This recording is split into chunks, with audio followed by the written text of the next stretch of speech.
Education Today starts now.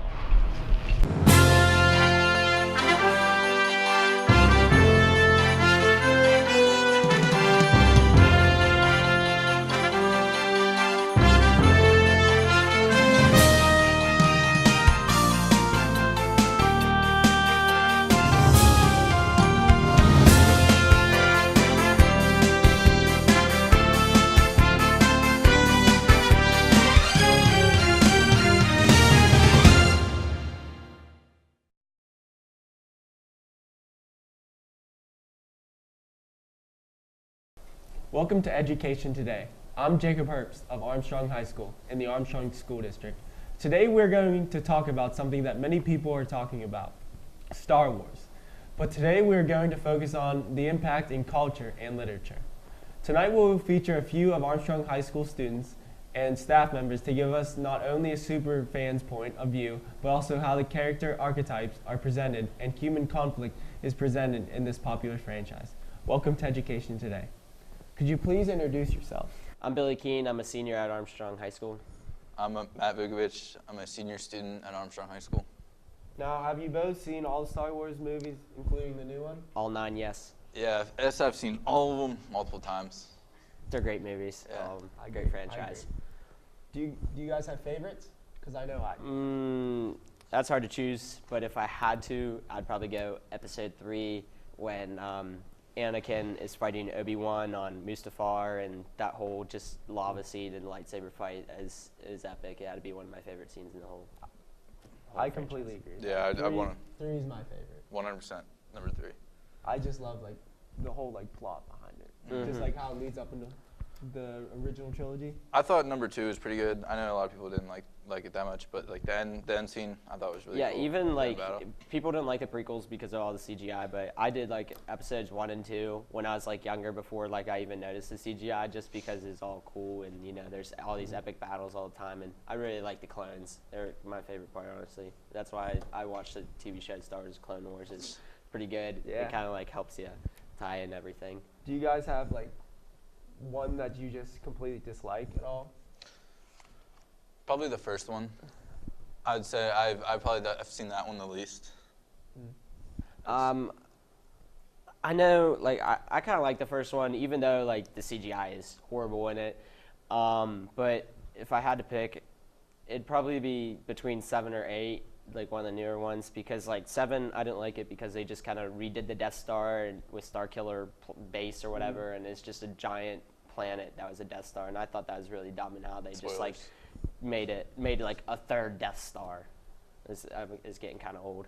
I mean, I like all of them, but like 5, Empire Strikes Back, I thought it was good. I just didn't like. I didn't think there was enough action. It is a little slow at scenes, yeah, but when they're on Hoth, that's pretty great. cool. Yeah. And then, wait, they go to Cloud City in that one too. Yeah. I like that, the Cloud City battle, and Han gets frozen. That's pretty cool. So in like the past week leading up to it, do you think there's been a lot of students excited to go see it? Oh yeah, I saw it opening day. Well, like even the day before, I saw it Thursday at 9, and went with all my friends. And I don't know. I think everyone's excited every time a new Star Wars comes out. I know when the 7th one came out, me and my brothers, my oldest brother surprised me. We saw all 7 Star Wars in one day at the movie theater. We were there for like almost like a whole day, like 24 hours. And everyone was dressed up. Everyone was excited. I just think everyone is always excited. Yeah, every year Star Wars movie comes out, everyone always gets excited. It's an event. It really is. So how do you think these movies impact on our current culture is? I kind of think they like connect like the older generation, like the older people to like us, like kids our age, because like, you know, them growing up, they had it when they were kids, like episode 4, 5, and 6. And then when we were kids, we had like episodes 1, 2, and 3. I know 3 came out when we were like 8 or 9 years old, and I remember buying it on DVD and watching it for the first time ever, and I thought it was really cool. And now like the newer ones, I really think it just ties everyone together. Yeah, it's really cool how the generation before us got to grow up watching these movies. We got to grow up watching these movies, and then the generation after us. Especially like how like we can like connect with something. Like we might not have anything in common, but like there is Star Wars. Everyone loves Star Wars. Yeah. Do you think that there are any valuable life lessons to come out of Star Wars? I mean, I think it teaches you kind of like to respect people and be like humble, because like, you know, the Jedi Knights, they have all these powers and stuff, but you know, they're not like power hungry, you know, and they're respectful and nice to everyone, and they just try to keep the peace. They don't try to start anything, and that's about all I can think of. Well, I know the big theme of all the movies is hope. It's in probably 3 of the titles, but yeah, like most of the movies, things don't always go their way, but they do always end up on top. Yeah, people are always Like, persevering. Yeah. Like good is always going to prevail. Yeah, kind of. Yeah, But in the end, I guess. yeah, there's always always bad things, but if you do what's right, good will come out of it. Like how the rebellion, you know, they blew up that star, and you know, they're starting to rebuild. Do you guys have any favorite characters? Mace Windu. Yeah, I love Mace and his purple lightsaber. Mace is cool. I don't know. I can't. That's a tough one for me. I think if I had to choose, though, I like Yoda. I think Yoda is just really cool and epic, and you know, he doesn't talk like everybody else. And then I like in Episode 3 when he fights Palpatine in like the Senate. I thought that was really cool. Or I like Chewbacca a lot. Yeah. Too. Obi-Wan also, I think. He's a pretty important character, I think, in the prequels and in the OG trilogy. Yeah, Obi-Wan too. Do you ever think like, because I know one of my favorites is Darth Sidious. I mean, he's bad, but I just love the dude. That's respectable. We gotta love a good villain. Yeah. The movies wouldn't be anything without a good villain. Darth Maul. I like Darth Yeah. Maul. Even though he was in one movie, I wish they I would've thought kept him around. he was. I liked how they kept them all dark and mysterious, you know, and then the lightsaber battle at the end of the first one with Qui-Gon and Obi-Wan, and I just thought that was really cool. Now, lastly, we got to ask you guys to do your best Chewbacca impression. All right, Matthew, you want to go first? Nah, Billy, you have to go first. That was really good. I don't think I can top that. I remember when me and my brothers, we went to Disney with my family the one year, and one of the Star Wars rides they had there, like Chewbacca was one of the people on it, you know, like dressed up, and after I told my brother Andy, I was like, do your best Chewbacca impression, and he did, and one of these people at like the carts that sell things, she's like, that's the best Chewbacca impression I ever heard, and Andy is my oldest brother. He's all embarrassed, and he's like, I shouldn't have done that. And I thought that was funny. We're going to go into a commercial break here, and then we will speak more to Mr. Don Swanson and Mr. Chris Garetano. So thank you very much, Matt and Billy. We're going to take a short break, and we'll be right back with Armstrong School District's Education Today. Success. We see it every day. Hundreds of majors and programs, bachelor's degrees to PhDs, small classes, internationally known faculty who are committed to your success. Real-world experiences to guide you on your career and life path. An alumni network 120,000 strong. I'm IUP President Mike Driscoll. Visit us. Find your success at Indiana University of Pennsylvania.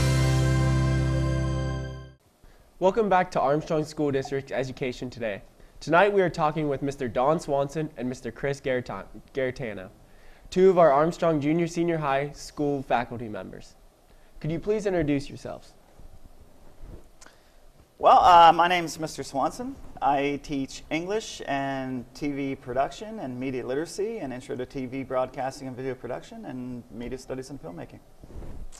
Mr. Garetano. I work with Mr. Swanson, and I'm the school district's multimedia technician. I do different things with managing the TV studio, public relations, managing the district website, and a little bit of work with the technology department.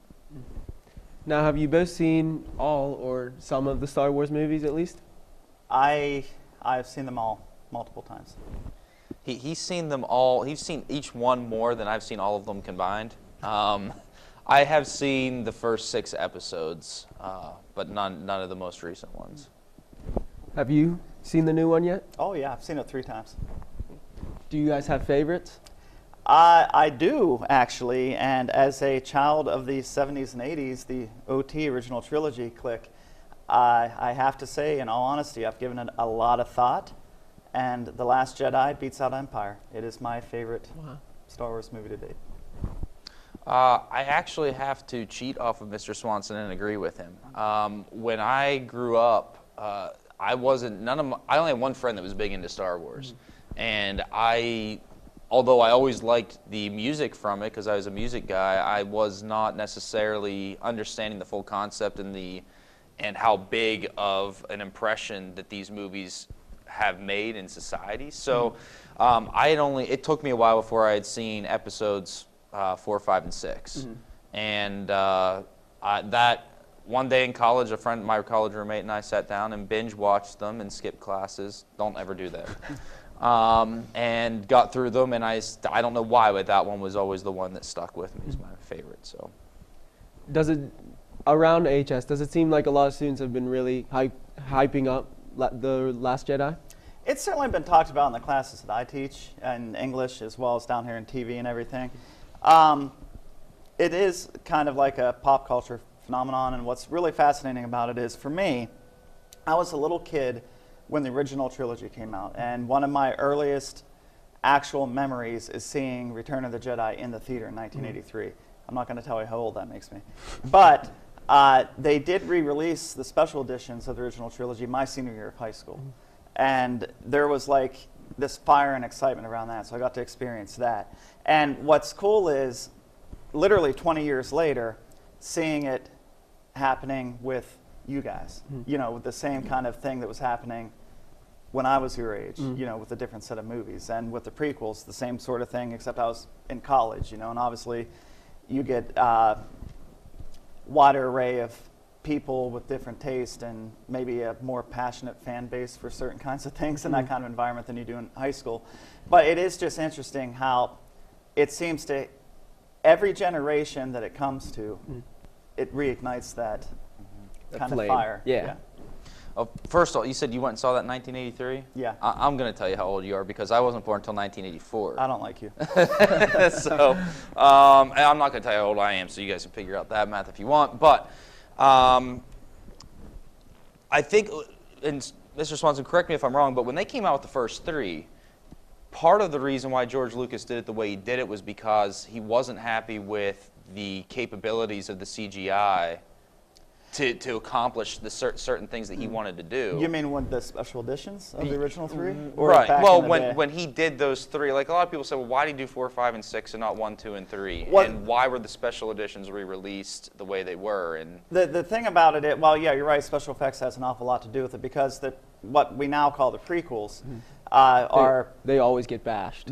And I'm not a prequel hater. I'm I'm a not Jar either. Jar hater. Yeah. I'm a Jar Jar Yeah, hater. everybody too. who's ever people who haven't seen Star Wars are in that path, Yeah. that mindset. Yeah, I'm not a prequel hater. I love them. I think they're a great work of art. They are. I think the way I've always compared them is I think the prequels are the more interesting trilogy, and the original trilogy is the more fun trilogy. But that's not to say one is necessarily better or worse than the other.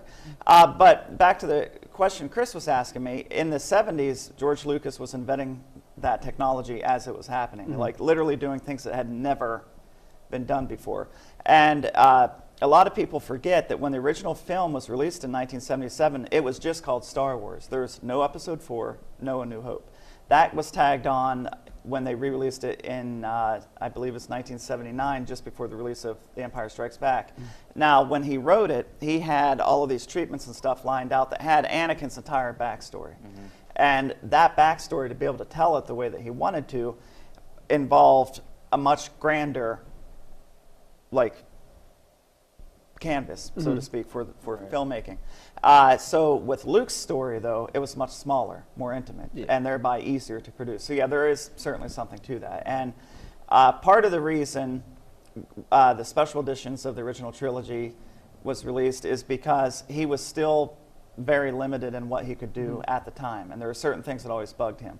Now, some would argue, and in some cases I would agree, that he went a little too far in the special editions, but they're his movies, so you know it's his story. He can tell it however he wants to. But the special edition, I think, served a couple of purposes. One, it got him a chance to kind of get the original trilogy movies to where he initially envisioned them. It also gave him a chance to play with the new CGI technology to get ready for the prequel trilogy. And it also served as a reignition of the public interest in the franchise. So, what do you think these movies have on an effect for pop culture? Well, I think Star Wars is pop culture in a very, very huge way. There's very few stories or intellectual properties or anything like that that carry the kind of weight that Star Wars does. I mean, Star Wars is up there with like Mickey Mouse, Harry Potter, Mario, you know, like it's just everybody knows it, whether you're a fan or not, whether you've seen them or not. In fact, a friend of mine recently admitted to me that she's never seen a Star Wars movie, and I told her that, you know, that knocked her down from a solid 6.5 to about a 2.75, which is a whole nother conversation. But, you know, it's influenced so much. It's influenced the way movies are made. It's influenced the way movies are experienced by an audience. It's influenced the way stories are told. It's influenced the way that a general audience can relate to more universal themes. You know, like it's an event. I remember when the prequels came out when I was in college, waiting in line for each of them. And waiting in line for the Phantom Menace, you know, there was a guy dressed up like Obi-Wan first in line, and there's a guy dressed up like Darth Maul last in line. And every once in a while, and I mean, we were there for 9 or 10 hours, you know, and every once in a while, one of them would step out of line and stare down the other one until the other one noticed them. Then they'd charge at each other with their toy lightsabers, you know, and just like go at it. And even in seeing The Last Jedi on opening night, there are very few movies that I've ever been in where the audience gets involved. Like the audience I saw The Last Jedi with, and I won't spoil it. Thank you. But there's a bit with Luke, and my entire theater stood up, screamed. I mean, people were like screaming in pleasure, like literally like fist pumping the air, jumping up and down. I mean, the only other movie I've ever seen in the theater that wasn't a Star Wars movie that had that kind of reaction was honestly Scream 2. I mean, the thing about it, and you kind of touched on it already, is it's bridged generations of people across all cultures. And you know, when Star Wars first was released, the first one, it was kind of a stretch. There was a lot of unknowns about that, from what I remember reading. It was really a shot in the dark, which is probably part of the reason he didn't tag a title to it, because he didn't know how people were going to react. Didn't know if it was going to go anywhere after. Yeah, and look what it turned into. And you have people who could grasp onto that. You know, that science fiction became really big and popular in like the 50s and 60s, and this came about 15 years later. And so it kind of brought those people who were grasping onto that kind of new concept from that generation, brought it into the younger generation that would have been Mr. Swanson's when he was that age, when they first were released. It brought it into my brother's generation, which is he's only 6 years younger than me, and now into your guys' generation. And it's just what it's been able to become. I mean, you talk about pop culture, you think about things. You could make a serious argument to relate to something on more your guys' scale that Star Wars and the franchise and what it's accomplished. You could argue that that's on the same playing field, if not bigger, than like iPhones, smartphone technology, which is obviously the biggest way of connecting everybody in the world, right? So the cool thing for me when you talk about Star Wars is the influence it's had across that many people, because not many things can say that they've had that kind of an impact. It's not that far-reaching, because you could see, I mean, you think about Star Wars takes place, in outer space, right? Yeah. Is it really that far-fetched to believe that it, maybe not in our lifetime, but in another 100 years, that could be realistic? And what are they? They're fighting a battle against each other. I mean, they're based loosely on the way that armed services are set up in our world, the way it exists now. So there's a lot of cool things about that. And for me, even though I haven't seen all of them, I want to. Part of the thing that keeps me from that is the time commitment to it, because they're so deep and interconnected, and there's so many connections to make. I need to be able to sit down with somebody who can kind of explain certain things to me as I go through them. You know what I mean?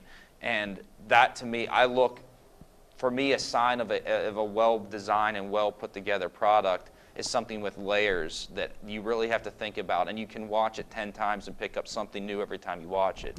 And Star Wars accomplishes those in every movie, even though I'll go the opposite. Episode 1 was by far the worst one I've ever seen. So, I'll agree with that. Episode 1's the weakest, but and I'll get into this when I talk about the literary connections a little bit. In fact, I'll hold it for that. but I will agree that episode 1's probably the weakest. I also agree with that. Just I mean, it had a great story. Just the CGI was so like choppy in it. I wasn't a fan of that. Well, at the time, the Phantom Menace came out as well. In the same way that the original film changed the game in the 70s, the Phantom Menace was changing the game in the 90s. You know, so you got to kind of give it that little bit of leeway. They definitely did things that hadn't been done before. But well, if we're going to jump, or is that where we're jumping? Yeah. You want to get into that? I mean, I can appreciate that movie for what it was. In the grand scheme of things, it helped build some of those backstories. It took elements to well, make and that's what I'm getting to say. If you look at the episodic films, what's commonly known as the Skywalker saga, especially now that Disney bought out Lucasfilm and they're gone in all these different directions. But if you're looking at the numerical episodic films, it's the Skywalker saga. And the Phantom Menace serves as like the preface or the prologue to the larger story. And I had my issues with the Phantom Menace for the longest time. I still have my issues with Jar Jar, and I always will. But I had my issues with the Phantom Menace. First time I saw it, well, first of all, the theater I went to see it at was the only theater in the United States of America that missed its midnight screening because of a power outage. Oh, wow. It was on CNN the next day. It was literally the only theater in the country that didn't Would you have like its to throw midnight them under screening. the bus? Where'd you go? Well, most of us went to Eaton Park, and like 6 state troopers came in because someone called thinking we were going to riot. You had a bunch of like people in their 60s down to teenage kids with lightsabers just grumbling and stuff. Like, you know, like 80 to 120 of us in Eaton Park at like 1 in the morning, Good old lightsaber fights Indiana. fighting out. Like, yeah, it was. But once I realized to look at episode 1 as the preface to the larger story, then it began to make sense to me. Because the first time I saw it, I was underwhelmed, except for like the last act, basically. From the moment Sidious says, wipe them out, all of them, to the end, it is all Star Wars and some of the best Star Wars out of any of the movies. But that's the point of a preface. It's basically to introduce you to the place, to the characters, prior to the conflict, right? And this also makes sense when you look at it that way, that it's 10 years prior to when the real story picks up in Attack of the Clones. So in that way, I still do think it's the weakest, but it kind of has to be because of the job it has to do. Right. And if I look at it as the role it had to play in being the preface to the larger story, I think it is an excellent piece for that, minus Jar Jar. That's the only problem I have with that. You were saying earlier about relatable things in pop culture and stuff like that. The reason that I think Star Wars resonates with so many people and that it's endured for 40 years, and no reason to think it's not going to endure for another 40, is it plays with basic universal archetypes.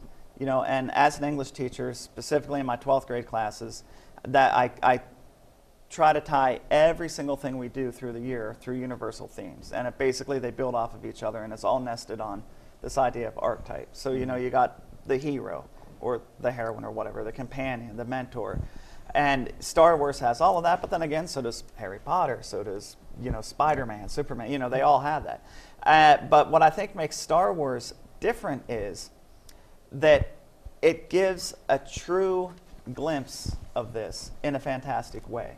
So Star Wars is pulling in a bunch of base human elements, the duality of light and dark that all of us have inside of us, right? Like, we don't want to necessarily think about the worst thing we could do. Or we hear about someone does something and we think, oh my God, that's terrible, I could never do that. But then if you honestly take a moment and search yourself, you know, would you really never do that?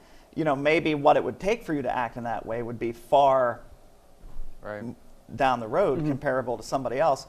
But in essence, it's human nature. We all have a light and a dark within us, and our culture, our society basically wants us to pretend that the dark doesn't exist.